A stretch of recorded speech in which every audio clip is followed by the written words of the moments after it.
Well, indeed, issues which relate to strategy, if I remember right, as a practitioner, are not looked at very often. And this is great because investors need to have a clear understanding as to further evolution of their projects in the context of total investment landscape attached to a specific territory, in this particular case, Greater Moscow. I'd like to ask now Andrei, representing the architects company, Walmart and Associates, which participated in many large-scale urban projects, including the projects in Paris. So I'd like to ask him about their vision and what was the key driver for your vision to win the award and the contract, and which was very much embraced by the Moscow authorities and experts, and therefore they won in 2 of the 3 nominations. So what's your vision of Moscow development, of both from the point of view of historic center and the new territories? Andrea, please. Thank you very much. I have prepared a short presentation. Could we have it on the screen, please? And I'd like to have a pointer to steer the slide change process. You can use your voice. Yes, but well, it will take lots of time. But well, thank you very much for the invitation to the forum. We've been in Russia for almost 8 years. The company, just in a nutshell, English or Russian? I mean the slides. Russian, okay. So I should mention that our team is an international team, which is primarily composed of the French team of Wilmot and Associés and the GIS engineering company, but we are very much assisted by our Russian colleagues, including Tkachenko and the Russian Higher School of Economics, which contributed to our better vision. So once again, the fact that Greater Moscow, and this was about the agglomeration, the city and its expansion, including the new federal center concept. I should say that for us, Moscow should be viewed as the capital of Eurasia. Perhaps you might think it's a kind of joke, but Moscow is situated in such a way which makes it the only candidate for the capital of Eurasia. And it's a very strong competitive advantage. Then we wanted to have the project which is very Moscowish. For us, as we decided, it should speak about the DNA of Moscow. For us, it's water. This is the Moscow River, then greenery. And the principle was city in a forest and forest in a city. And finally,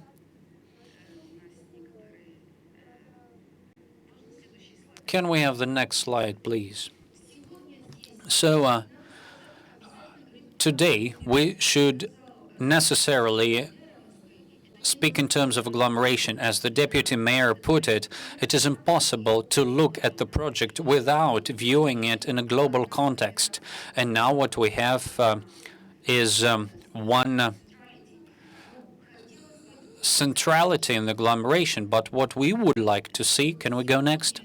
So what we have now is a very complex transportation system which makes it impossible to connect all the relevant points of it. And all that is very packed full, is a kind of euphemism in this particular context. But in order to have a urban development project developing in the right direction, it should be concerted and interlinked with the transport solution. Otherwise, it will not be functional. So we look at this agglomeration, therefore, even beyond the borders of the Moscow region, including such regions as Tula, Kaluga, and some others. And it is about putting in place the environmentally friendly and rapid rail transportation, which is the best solution out of all modes of transportation. That means less motor vehicles, etc. This is about the life of Moscow today. People are doing 250 kilometers per week and only 50 kilometers using public transportation, and spend a lot of time in traffic jams, emitting 400 kilograms of CO2. If our concept works out, then people will be doing only 600 kilometers, 300 kilometers using public transportation, emitting only, well, spending only 20 hours for commuting, and there will be much less CO2 emissions. Why the Moscow government came up with this tender? I think it was the very right vision to improve quality of life, living standards. When they do ratings describing which city is best for living, megalopolis is not just a great concentration of people. It's about good business opportunities. It's about more comfort for the people to raise their children. This is the entirety of consideration, and our project is based on the quality of living, and we called it Joy of Life. So what we're looking at now is the agglomeration and its development. We believe that expansion towards southwest is just one of the options of development, but this can be done with respect to St. Petersburg direction or Nizhny Novgorod direction. This is some of the ideas. Now, transportation. Mobility is really key to development of any city. As I've mentioned, this is a must. I will be rushing here not to overload you with information, but the idea of looking at it in integrity, I mean the transportation, and put in there other links between the three major airports, and which will be connected by rapid transit system using rail transportation, and have an extra ring road, rail ring road along with Mukad, and then do the radial motorways. This is the first line, which we call the new Moscow line. So this will be connecting airports and future large stations. I will not go into details because the project is very large scale. So it will be just 30 minutes from Domodedovo to Sheremetyevo. All the business people know how difficult it is to cross Moscow, to make it from one airport to a different one. But it's not only about airports, it's about all the places which are important for the people. And if we manage to do it fast, this Moscow line, the first phase counts for the length of 60 kilometers, the distance from 5 to 7 kilometers between two stops, every two stops, that can be accompanied with trams every 600 meters. Can actually allow you to reach Kommunarka from the Kremlin in 15 minutes. And if we go for the second phase, that covers 550 kilometers. These rapid transit line that can develop the velocity up to 90 kilometers per hour. We broke it into two phases. And now let me show you how we looked at the territory development. What we looked at was the potentially free areas. We have located about 40,000 hectares of free areas to make the city look better and feel better. It's impossible to develop new areas without developing the areas that already existing areas in the city. Let me show you what we have chosen as the target areas and what we are proposing to do. First of all, we are suggesting that 8 new gateways into the city have to be established around the Mukad area. that will never open, but they will never close, but rather they will open up the city. And there is major potential in the Moscow River that can be used as a transport artery, and we have located a few free areas suitable for development that may be very attractive for potential investors.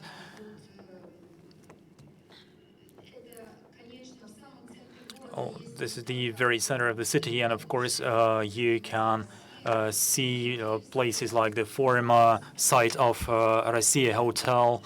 There are also places like Tushina that are rather far from the city center, like Tushina, for instance. That's what it looks like. And Kuryanova is also quite a way out of the city center to the east. This is the new Moscow transit line. We have chosen to depict it in this way.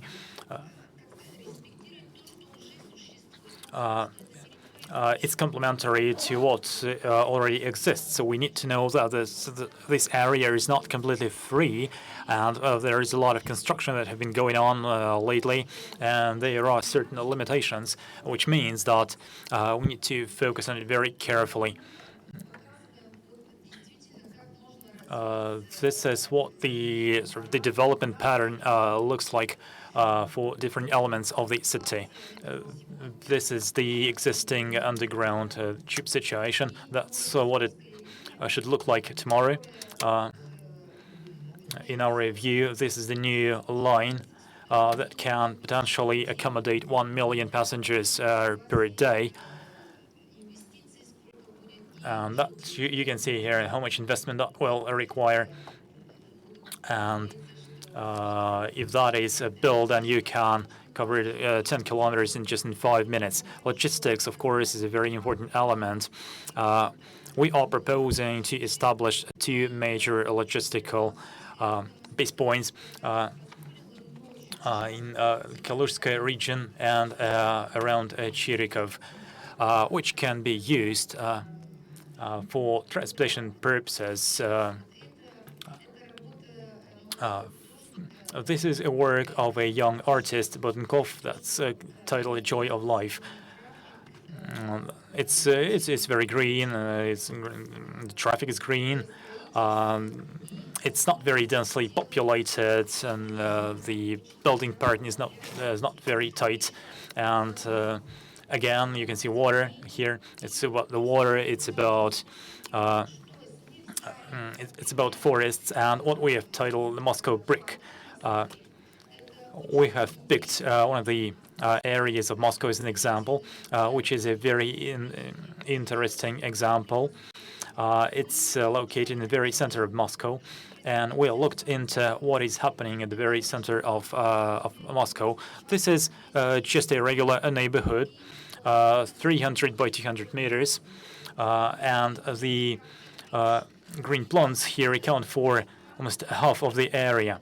And this is, to us, an element of Moscow's DNA that we can use for new areas as well. That's the way the homes around Kommunarka may look like. Here you can see the proportion between housing and the free space, which means being closer to the nature. Then let's look at the Moscow Circular Road area, which is MKAD. That's the potential development of the rail framework and the areas around railways.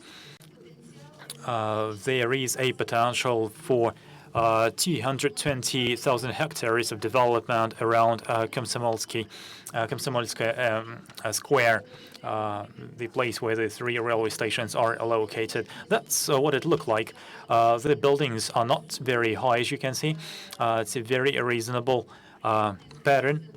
Very pleasant pattern for the inhabitants of the city, and that yields a great potential for development. This is a work by Korovin, the artist Korovin. That's the way the Kremlin and the Red Square may look like. That's the plan of 1852, which shows us the way Moscow was developed towards the very banks of the Moskva River. There are quite a few cultural elements, and we believe it may be turned into a truly unique pedestrianized area. Just a little bit more than we've got today, which provides an opportunity to unload the city center, to develop the embankment and develop the transportation system in the city center. We say, look at the place where Russia Hotel was located. Well, of course, anything could be built there. What we are proposing, that every ministry has a representation office at the very center of the city, whereas all other units like back offices and other units may be relocated to towards the suburbs. That's the way it looks like. That's our vision. Just two-lane traffic, and to provide people an opportunity to walk down to the very banks, walk down to the river even in winter. Another very interesting concept. There is a huge potential near Kievskaya station. Potential area for development is above 4 million square meters. It can be interlinked with the current Moscow city place, with the downtown area, business area, and all the real estate that's constructed near the water, near the river, immediately gains much more significance. That's the way it could look like eventually. Then the next tube station, Universitet, the university, it also has quite a lot of vacant areas. There are garages, parking lots, and that could be turned into something very decent that has due respect for the nature, for people's homes, and for the quality of life. What is the idea behind it? To live closer to the nature, to have, say, 5 kilometers to go to a forest or to a park. Then an average person has 18 square meters in Moscow. That can be converted into 25 square meters. That's an absolutely realistic project. People normally spend an hour and a half going to the office. We need to make sure they only spend 30 minutes. That's what we call New Moscow gates. When people go along the MKAD, they need to be explained where else to go. For example, turn right after Iker or to go to Ashan. Why not say, for instance, why not include signposts to these new areas, that the way they could look like without touching, without deforestation, without touching the parks, to make sure that it's more environmentally friendly and people friendly. That's the new Kommunarka district or Kommunarka town that is seen to locate the federal center government in the future. We cannot have a city that only has offices around it.